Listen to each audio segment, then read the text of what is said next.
پیش کیا جا رہا ہے۔ اگر اس ایک نامی نیک نامی میں شہرت حاصل کرنے کے بجائے لوگوں میں علم و عقل تقسیم اس طرح کی جائے کہ 1 من علم اور اس علم کو سمجھنے کے لیے 10 من عقل دی جائے تو ہمارے بہت سارے مسائل حل ہو جائیں گے۔ نیک نامی اچھی چیز ہے، لیکن ہمیں ضرورت جس چیز کی ہے وہ ہے علم و عقل۔ اگر لوگوں کو علم و عقل سے نوازا جائے تو ساری مشکلات آرام سے حل ہو سکتی ہیں۔ مصنف بھی یہی چاہتے ہیں کہ میری گزارش ہے کہ ایسے لوگوں سے جو اپنے آپ کو نیک نامی کے طور پر پیش کرنا چاہتے ہیں وہ عقل و سمجھداری اپنے اندر پیدا کریں تو زیادہ اچھا ہوگا۔ پانچواں اور آخری اقتباس ہے اس سبق کا۔ کسی گاؤں سے ایک شخص بستر خریدنے لاہور آیا۔ اتفاق سے دکاندار شاعر تھا۔ مولانا سیماب اکبری سے مدتوں اصلاح لیتا رہا۔ اس نے بستر بند دکھا کر کہا، چودھری صاحب ملاحظہ فرمائیے، اس بستر بند میں شعریت ہے۔ چودھری صاحب نے فرمایا، ہمیں سریت نہیں مضبوطی چاہیے۔ تعلقات عامہ کا محکمہ یوں ہی شریعت کے پھیر میں پڑا ہے، حالانکہ شریعت کی ضرورت ہے نہ نیک نامی کی بلکہ اسے صرف مضبوطی چاہیے۔ حوالہ گزشتہ والا ہے۔ تشریح اس اقتباس میں مصنف ادیبوں کی کہانی بیان کرتے ہوئے ایک بات فرماتے ہیں کہ کسی گاؤں میں ایک شخص بستر خریدنے لاہور آیا۔ اتفاق سے دکاندار جو ایک شاعر تھا اور مولانا سیم اکبری سے شاگردی کا شرف حاصل تھا، اس نے دو چار بستر بند دکھا کر چودھری صاحب جو ان سے بستر خریدنے آئے تھے سے کہا کہ اس بستر بند میں کتنی شعریت ہے۔ چودھری صاحب نے ان کی بات سنی تو فرمایا کہ شہریت نہیں مضبوطی چاہیے، یعنی شاعر صاحب کا کہنا کچھ اور تھا، انہوں نے شعر کی طرف اشارہ کیا۔ چونکہ چودھری صاحب اس فن سے ناواقف تھے اور انہیں اس چیز کے بارے میں معلوم نہیں تھا تو انہوں نے اس شعر کے لفظ کو شہر سمجھ کر کہا کہ شاید یہ مجھے شہر کے بارے میں بتا رہے ہیں، اس لیے انہوں نے کہا کہ ہمیں شہر کی چیزیں نہیں چاہیے، مضبوط چیزیں چاہیے جو ہمیں کہیں سے بھی ملے۔ تعلقات عامہ کے محکمے بھی اسی سرگرمی میں لگے پڑے ہیں کہ وہ اپنے آپ کو مشہور کرانے کے چکر میں ہیں، حالانکہ یہاں پر لوگوں کو مشہوری کی ضرورت نہیں بلکہ لوگوں کو ان کے مسائل کے حل کی ضرورت ہے۔ سوال جواب میں اس سبق کے سوال ہے، مذکورہ سبق میں شیخ سعدی کی کون سی کتاب کا ذکر ہے اور کیوں؟ جواب، اس سبق میں مصنف نے شیخ سعدی کی کتاب بے وقوفوں سے عقل سیکھوں کا ذکر کیا ہے۔ اس کتاب کا ذکر مصنف نے اس لیے کیا کہ ہمارے ہاں بہت سے لوگوں کو عقل کی ضرورت ہوتی ہے جن کو یہ کتاب پڑھنی چاہیے۔ سوال ہے، بے ادبوں سے ادب کیسے سیکھا جا سکتا ہے؟ جواب ہے کہ اس جملے کا مطلب یہ ہے کہ بے ادب انسان جو حرکتیں کرتا ہے وہ ہمیں نہیں کرنی چاہیے، اس سے دور رہنا چاہیے اور ایسا عمل اختیار کرنا چاہیے جو با ادب ہو اور ہمیشہ عزت اور شخصیت کی نیک نامی کا سبب ہو۔ سوال ہے، مصنف نے نیک نامی سے زیادہ عقل و علم کو کیوں ضروری قرار دیا؟ جواب، علم و عقل انسان کو اللہ تعالیٰ کی دی ہوئی نعمتوں میں سے ایک بہت بڑی نعمت ہے۔ نیک نامی ایک وقتی چیز ہے، یہ انسان کو دنیاوی نام و نمود کے لیے ہوتی ہے، لیکن علم و عقل انسان کی نسلوں تک باقی رہتا ہے، یہ دنیا اور آخرت دونوں میں کامیابی کا ذریعہ ہے۔ سوال ہے کہ اکبر الآبادی کی وجہ شہرت کیا تھی اور سبق میں کیا ذکر کیا گیا ہے؟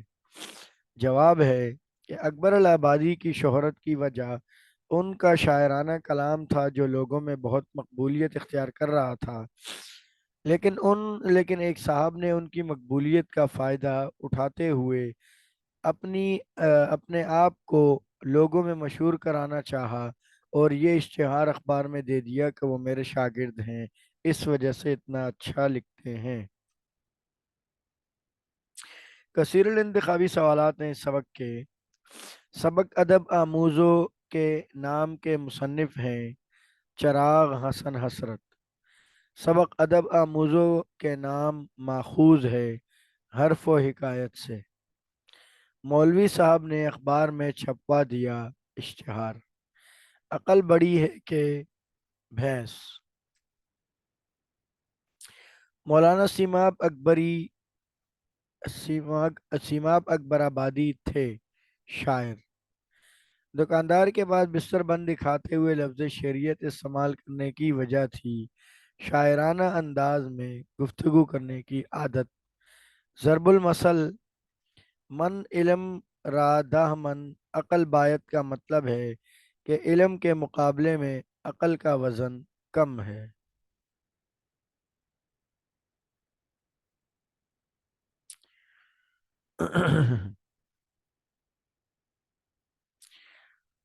عزیز طلبہ، یہ سبق تھا ادب آموزوں کے نام سے، جس کی ہم نے آپ کو مکمل تشریح بھی کر کے دے دی، اقتباسات کی، اور ساتھ میں سوال جواب بھی اور کثیر الانتخابی سوالات بھی آپ کے سامنے حل کر دیے۔ امید کرتے ہیں کہ آپ ضرور اس سے فائدہ اٹھائیں گے، اور ہمیں دعاؤں میں بھی یاد رکھیے گا، اور چینل کو ضرور سبسکرائب کریں، کیونکہ آپ کے سبسکرائب کرنے سے ہمیں جو ہے وہ سکون اور تسلی ملتی ہے کہ ہاں، ہمارے طلبہ ہمارے اس چینل سے فائدہ اٹھا رہے ہیں، اور ان کو یہ چیز فائدہ بھی پہنچا رہی ہے۔ آپ کے لیے تو سبسکرائب کرنا اتنی بڑی بات نہیں ہے، لیکن ہماری تسلی ہو جاتی ہے۔ اگلی ویڈیو تک کے لیے اجازت دیجیے، دعاؤں میں یاد رکھیے گا۔ اللہ حافظ۔